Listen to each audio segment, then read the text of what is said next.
இயக்குனர் பாலா அவர்களுடைய முதல் படமான சேது படம் வந்து சென்னை சிட்டியில் கிருஷ்ணவேணியில் ஒரே ஒரு ஷோ போடப்பட்டது. அந்த படம் வந்து மிகப்பெரிய வெற்றி அடைஞ்சது. அதுக்கு காரணம் வந்து மக்கள் தான். அது மட்டும் இல்லாமல் அந்த படத்தில் அவ்வளோ நல்ல விஷயங்கள் இருந்தது. மக்கள் பார்க்கும்படியாக, ரசிக்கும்படியாக, சிந்திக்கும்படியாக நிறைய விஷயங்கள் இருந்தது. ஏன்னா அதில் வந்து வலியும் வேதனையும் இருந்தது.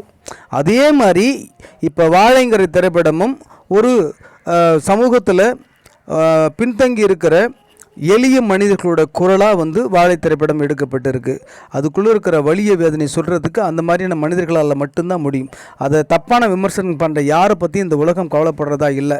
நல்ல திரைப்படங்களை வரவேற்கிறதுக்கு நல்லவர்கள் இருக்கிறார்கள். அவர்களுக்கு நந்தி டிவி மூலமாக நன்றி வணக்கத்தை தெரிவிச்சுக்கிறோம். திரைப்பட குழுவுக்கு நன்றி வணக்கம் தெரிவிச்சுக்கிறோம். நல்ல திரைப்படங்களை ஆரோக்கியமான படங்களாக எடுங்க. ஏன்னா உலக சினிமாவை நம்ம போய் தொடரணும். அதுக்கான முயற்சிகளை எடுத்துக்கிட்டு இருக்கிற வேலையில் தப்பான சினிமாக்களை எடுத்து தரங்கட்டு போக வேணாம் எல்லாருக்கும் வலியுறுத்திக்கிறேன். நல்ல படங்கள் எடுங்க. நன்றி வணக்கம். இன்னொரு சந்திப்பில் சந்திப்போம்.